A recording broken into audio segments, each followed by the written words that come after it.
Said no. Puffy invited me, he wants to hang out with you next week, and I was like, for what? He's like, I think he's trying to fuck you. You're a dad now. Would you ever send your kid to Puffy camp?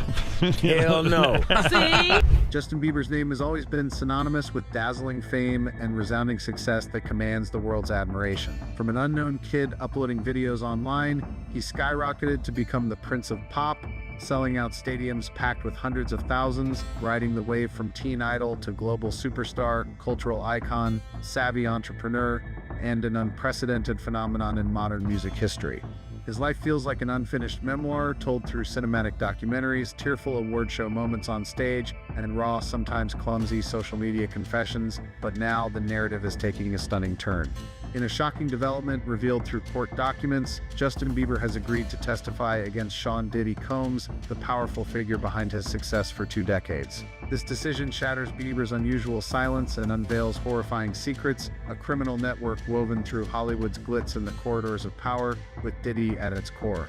What drove Bieber to risk everything to expose the truth? What chilling secrets lurk behind their close 2-decade relationship? Will Bieber find the courage to reveal the full story, even if it puts him in unimaginable danger? Well, it's not up to me. It's up to Mr. Combs, and I don't see it happening. Why? Because he believes he's innocent. He believes he's innocent, and what's more, he believes that he needs to stand up, not just for himself, for his family, and for everybody who's been targeted by the federal government. To grasp the monumental significance of this turning point, we must revisit the haunting tale of the close bond between the Prince of Pop and the hip-hop mogul. Justin Bieber's rise to stardom remains one of the most captivating stories in pop music. Throughout his journey, the singer forged a tight connection with hip-hop titan Sean Diddy Combs. When Diddy's scandal erupted with 120 lawsuits accusing him of human trafficking, assault, and manipulation, the floodgates opened.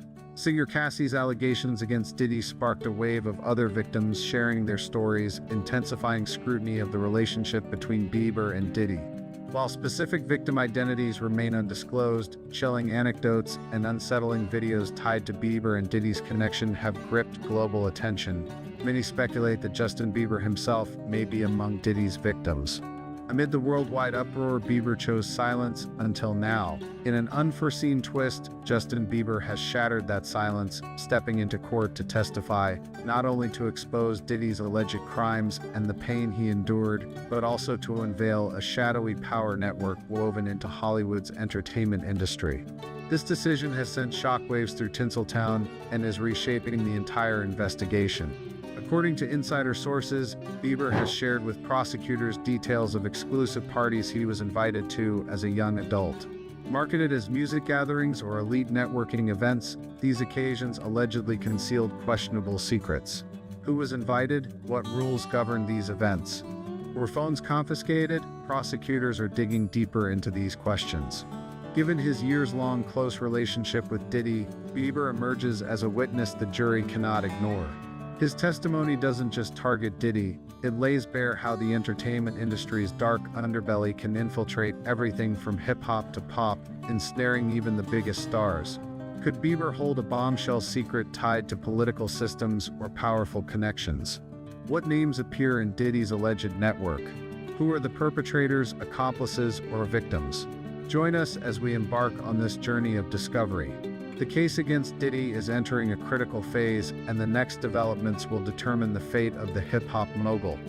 In the stifling courtroom, Justin Bieber's gaze locks onto Sean Diddy Combs, the man who once mentored him, promising to catapult him to greatness. Now, Diddy sits at the defendant's table, his eyes icy, while Bieber, with a voice steady yet resolute, recounts a story that could upend everything. Unlike other witnesses, artists, bodyguards, or executives tied to Diddy whose motives might be questioned as vengeful by the jury, Bieber is a global superstar untethered from the Bad Boy Records empire. His presence commands the world's rapt attention. This courtroom testimony, according to Justin, isn't a spur-of-the-moment act. It's the culmination of a decade-long internal struggle dating back to when he was just 15, ensnared in the music industry's shadowy vortex. His story unfolds in 2 distinct chapters, a haunting past and a present defined by the pursuit of justice. Chapter 1. The past, cries for help and a decadent facade. In 2009, Justin Bieber was a pop sensation with his mega hit Baby. At 15, he signed with Raymond Braun Media Group under Scooter Braun's guidance, earning the title Prince of Pop. But the stage's dazzling spotlight masked a brutal reality. Through Usher, a former Diddy protege, Bieber was introduced to Diddy, the music industry's commanding mogul. Diddy welcomed the teenager to exclusive parties at his lavish mansion, dangling promises of golden opportunities. You pressing Bieber. Yeah. Yo, what's up? Like, I'm calling you and answering. Yeah, that was low. A 2009 video captures a chilling moment. Diddy gifting Bieber a luxury car, boasting about 48 crazy hours they'd spend together. Bieber, visibly uneasy, forces a strained smile. Diddy even brags about being granted custody over Bieber, a detail that later sent shivers through the public. Appearances at Puffy Flavor Camp and lavish parties marked the start of a deeply unsettling journey. Bieber soon realized these gatherings were far from innocent networking events. He witnessed shadowy dealings, underage teens from Diddy's talent search programs lured under the guise of big breaks, aspiring stars willing to trade their dignity for a record deal. Transactions involving drugs, weapons, and untraceable cash unfolded openly. Bieber uncovered 2 codes within Diddy's alleged criminal web. Code 1: minors, often scouted from talent programs, exploited at secretive parties. Some victims later became famous artists coerced into silence. Code 2: rising stars, desperate for fame, manipulated at tightly controlled events. Beyond this, Bieber noted money laundering through art and real estate deals, alongside the distribution of illegal substances and firearms. He learned Diddy's network extended beyond music, entangling politicians, tech billionaires, and other power players. Terrified for his family's safety, Bieber couldn't speak out. Instead, he embedded subtle pleas in his music. The 2015 Where Are You Now music video featured scribbled SOS-like imagery, hinting at Diddy's crimes. Yummy 2020 exposed the predatory desires of industry elites, while Lonely 2021 laid bare Bieber's teenage isolation and trauma. These weren't just artistic expressions, they were cries for help. Bieber also anonymously tipped off investigative journalists about Diddy's parties, but each attempt was traced back to him. Threatening texts, unfamiliar cars lingering near his home, and warnings that his family would pay the price forced his silence. To shield himself, Bieber crafted a bad boy persona. Scandals involving alcohol, illegal street racing, and police run-ins were part of a calculated facade. He wanted Diddy and his allies to believe he posed no threat, that fame's chaos had consumed him, rendering him indifferent to the secrets he'd seen. But in the shadows, Bieber meticulously gathered evidence. At Diddy's mansions, he memorized guest lists, snapped photos with disposable phones, and recorded brief snippets of conversations. These were stashed in a hidden safe, awaiting the day justice could prevail. The mysterious death of Aaron Carter, a former child star linked to Diddy, haunts Bieber. Carter, who died in 2022 at 34, was found drowned in a bathtub, grappling with substance abuse and severe mental health issues. Rumors swirled that Carter was silenced to prevent him from exposing Diddy's parties, where he was allegedly abused as a child. Though unproven, these suspicions gnaw at Bieber, fueling his resolve to collect evidence so no one else suffers a similar fate. Chapter 2. The Present. A testimony that could change everything. In 2025, as Diddy faces arrest for charges of human trafficking, assault, and related crimes, with 120 lawsuits piling up against him, Bieber senses his final chance has arrived. Yet, even with Diddy behind bars, his sprawling web of influence continues to cast a long shadow. A leaked jailhouse call allegedly captures Diddy coaching his son on navigating legal accusations, revealing a cunning and calculated mind. Using cryptic terms like pizza boxes and plastic to mask sensitive details, hiding assets to dodge civil lawsuits, and leveraging compromising tapes to silence challengers, Diddy's strategic ruthlessness sparks fear in Justin.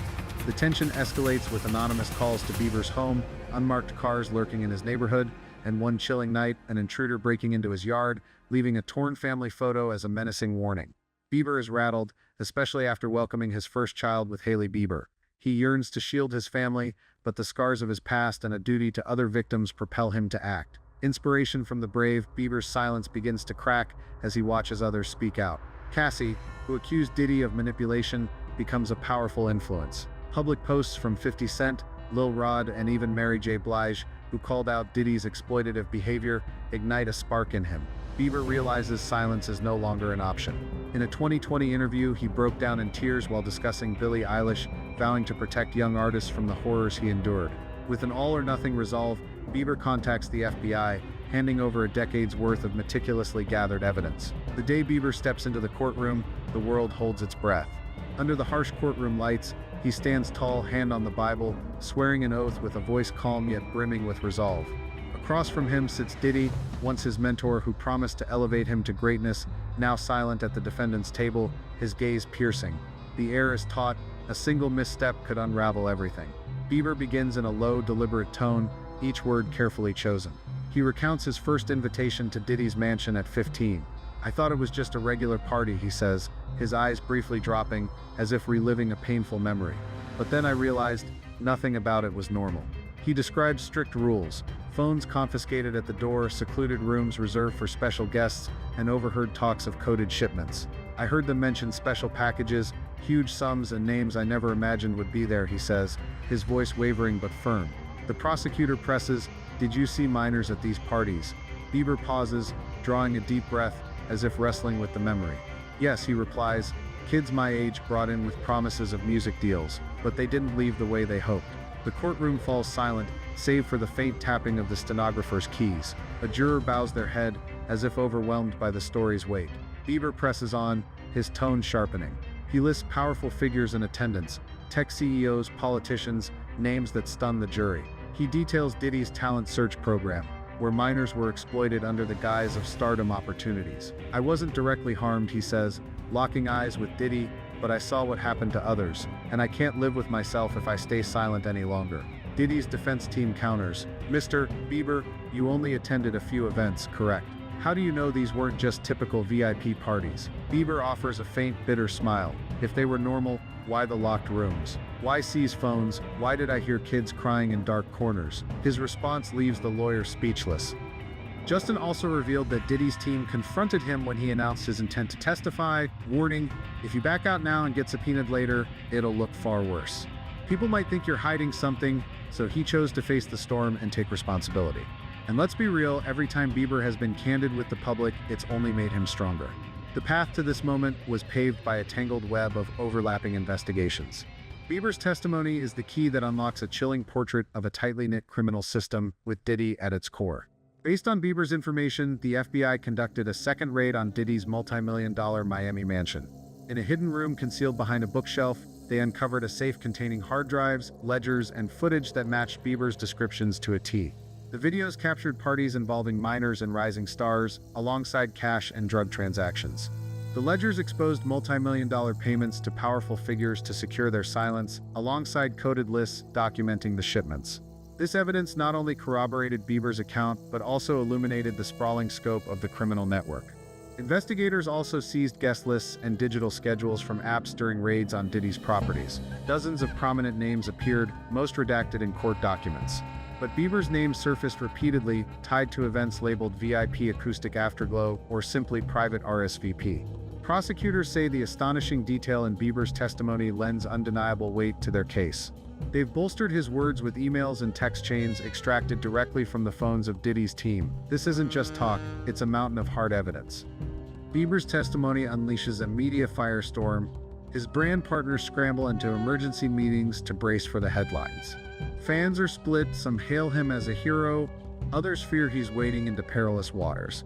Streams of Bieber's music surge, fueled by heated online debates. Meanwhile, Diddy's team shifts into damage control mode, downplaying his presence in ad campaigns and spotlighting products over the man himself. Diddy's defense team faces a daunting puzzle. On one hand, trying to discredit Bieber could backfire. If they hit too hard, the jury might see them as bullying someone doing the right thing. Bieber's known for his raw honesty, which could play strongly in his favor. On the other hand, the defense can't stay silent.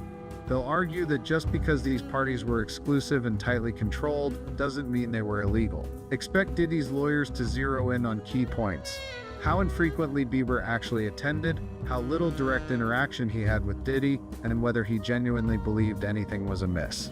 They might even present footage from other celebrity events with phone checkpoints and NDAs, aiming to prove these are standard practices in the world of fame, not evidence of a sinister plot. Even without Bieber leveling direct accusations, the image of Pop's golden boy swearing an oath while hip-hop's self-made mogul glares from the defendant's table is a narrative seismic shift. It's generational. An icon calling out the old guard for crossing lines. The fervor is undeniable. Court officials are bracing for chaos, rumors swirl of a lottery system just to snag a seat, packed galleries, and live audio feeds for the press. Legal pundits have secured TV slots to dissect every word Bieber utters. From referenced song lyrics to stringent security protocols, it's like play-by-play commentary at the Super Bowl. This isn't just a trial anymore, it's a full-blown cultural moment. The witness list feels more like a pop chart than a legal docket. Prosecutors are banking on Bieber's story to tie it all together, harmonizing disparate witness accounts and painting a broader picture for the jury. A picture with stark patterns, exclusive invitations, ironclad security, covert travel plans, and devices banned so tightly not even a blurry selfie could slip through. Bieber isn't just reciting policy, he lived it. As he recounts those nights, he transforms dry documents into vivid scenes the jury can visualize. Lawyers are sharpening their strategies, piecing together party timelines, cross-referencing driver logs, and building exhibits to trace where Bieber was, when, and how. Behind the scenes, jury consultants are testing how everyday people will react when a global superstar takes the stand. And the fans? They're divided. Some cheer Bieber's stand, others fret over the dangers he's courting. Critics and diehards are already clashing online. At the heart of it all, two wildly different narratives collide under the courtroom's harsh lights. Bieber leans on honesty and redemption to keep his brand untarnished. Diddy clings to his legacy, demanding the benefit of the doubt. One seeks to prove his maturity, the other defends an empire. And now, it's all exploding into a high-stakes showdown. With Bieber's name blazing across headlines, even the courthouse, its stately glass and limestone facade, has morphed into an unfamiliar stage. No longer a sterile hall of justice, it now pulses like a vibrant music festival. Security teams have fortified the building, their perimeter so ironclad it can make a bank jealous. They've issued color-coded badges, one hue for mainstream press, another for entertainment rags. In the clerk's office, staff hustle to manage files and install extra screens to ensure the live feed runs glitch-free. With Bieber's imminent appearance, a star whose streaming numbers rival primetime TV, the trial schedule has been covertly upgraded behind closed doors. Both sides are racing to refine their playbooks. Prosecutors weave a seamless narrative, tying Bieber's vivid recollections to documents corroborated by prior witnesses. They introduce guest lists with confirmed timestamps, color-coded VIP car vouchers, and security notes banning selfies past curfew. Every detail syncs with data from seized servers, chat logs, planning texts, the works. Each phone-free zone or confidentiality clause Bieber mentioned is anchored to an airtight chain of evidence directly linked to his experiences. But Diddy's team isn't standing idle. Their lawyers dissect the evidence, highlighting last-minute guest list changes and arguing these rosters were always fluid, not fixed. They insist there's no conspiracy. The defense preps slick presentation slides, showcasing Hollywood fundraisers or Silicon Valley galas where camera bans and NDAs are par for the course. Their aim convinced the jury that stringent rules are elite norms, not criminal red flags. They'll project footage of Bieber at fashion premieres or billionaire bashes where confidentiality agreements greet guests at the door, framing these measures as routine, not sinister. Behind the scenes, music industry execs are sweating, holding emergency meetings to safeguard portfolios before quarterly reports. They're planning drip-feed song releases and tweaking ads to navigate the trial's fallout without seeming exploitative. For Diddy, damage control has shifted to temporary detachment. Major contracts haven't vanished, but marketing teams are pivoting fast. Diddy's image shrinks, his name's font size dwindles, and the wild party vibe gives way to a calculated, subdued minimalism. Federal authorities, prepping for Bieber's court appearance, choreograph every second. They know this isn't just a witness, it's a global superstar who can spark pandemonium with a single move. Their plan includes unmarked SUV convoys, staggered arrival times, and security briefings so thorough that Bieber's team is warned no cameras, no live streams, no phones tucked into designer jackets. They've even lined up a crisis counselor, anticipating chaos from fans denied courtroom access or mass hysteria. Lessons from past celebrity trials show the crowd outside can be more volatile than the proceedings within. Yet, while every precaution is in place, the atmosphere inside the courtroom has transformed, growing graver and more electrifying than ever. Prosecutors know that turning dry details into a vivid, relatable story is key. When Diddy's name drops in connection to a secretive party, it hits differently, carrying the weight of a chart-topping star who's been a sensation since his teens.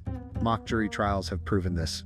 Once Bieber weaves his account into a timeline, people retain every detail, exact moments, check-in protocols. So the prosecution crafts an airtight questioning script. They start with the invitation, tracing how Bieber was looped in through a mutual contact. Next, they cover Diddy's team's instructions, phone bans, check-in procedures with staff. Finally, they probe Bieber's gut feelings. Did anything seem off or suspicious that night? They tread carefully, avoiding theatrics, steering clear of blame, and zeroing in on facts and sequence. Diddy's defense counters with a layered strategy.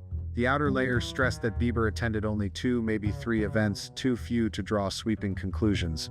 The middle layer point out that tech billionaires and glitzy galas also enforce NDAs, phone bans, and private car arrangements, standard elite fare. The inner layer nudge Bieber to admit the parties were impressive, with gourmet food, friendly staff, and luxe vibes.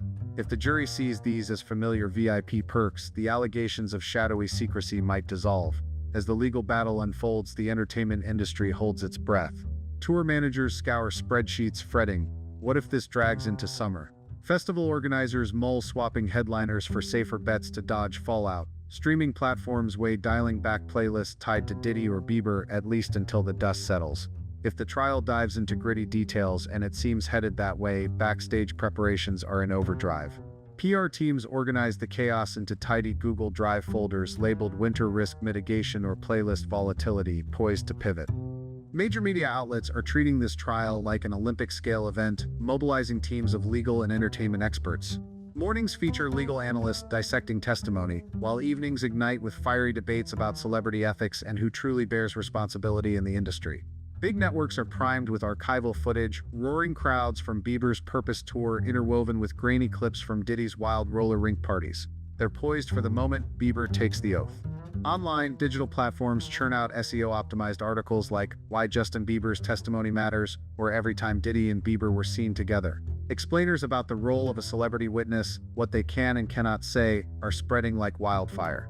On social media, fandom analytics accounts dive deep into the data. Bieber's fan base, mostly millennials and Gen Z, contrasts with Diddy's older, more mature followers tied to 90s hip-hop. Sentiment tools predict Bieber's fans rally behind him, especially when he seems vulnerable, but if they sense manipulation or PR stunts, adoration could flip to outrage. Hashtags like Justice for Justin, Bad Boy Trial, and We Believe Bieber are trending before he even steps into court. Media strategists prep content to counter misinformation, from fake trial dates to forged ticket codes. While the public buzzes with conspiracy theories, Bieber and his team focus on preparation. He's rigorously coached, stay calm, don't react to anyone in the courtroom, and let lawyers handle disputes. They've even arranged therapy sessions to help him navigate the emotional weight of testifying, as questions about his past could unearth raw feelings. On Diddy's side, jury consultants are assessing risks. They worry some jurors might view Bieber as a mere guest in hip-hop's world, diminishing his testimony's impact. One analyst cautions, if jurors love an underdog story, they might not connect with Bieber's glitzy pop star image.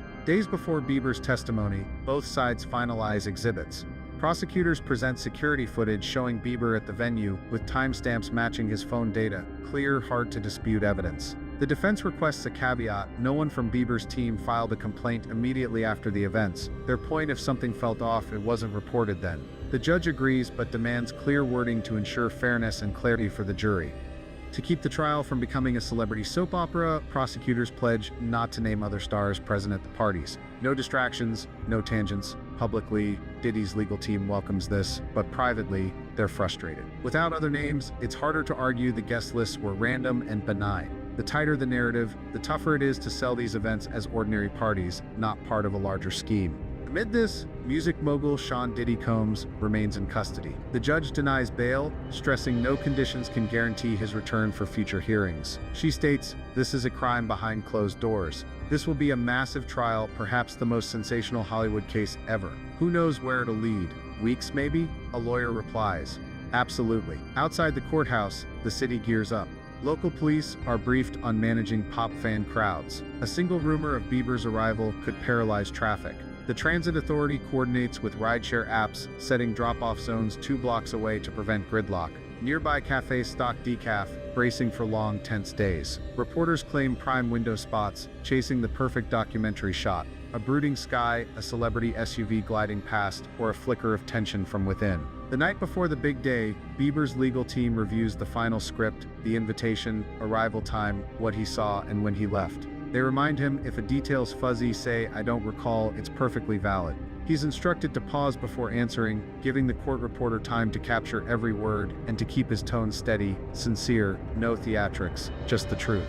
Diddy's defense runs through their strategy, practicing shifts between polite and pointed tones, ready for any courtroom vibe. Their arsenal questions designed to shrink Bieber's testimony, like, "Mr. Bieber, were you surprised to learn?" Or just to clarify, you're referring to a single event. Each aims to dial down the drama, turning big revelations into tidy, manageable facts. Backstage, the court's tech team operates on high alert. Every screen, every displayed document must be flawless, no leaks allowed. A single misstep, like exposing a medical note or witness detail, could spark chaos, trigger objections, threaten a mistrial, or even lead to contempt charges. So, clerks run stress tests, previewing every exhibit before it hits the screen, leaving nothing to chance. The morning schedule is locked. First, a rideshare company witness confirms travel logs. But the true centerpiece is Justin Bieber taking the oath, raising his hand before the court's seal. In that moment, the noise from music charts to federal court fades, yielding to a solemn vow to tell the truth, the whole truth, and nothing but the truth. For prosecutors, this is the payoff of months spent distilling a pop star's memories into a cold, hard evidence framework.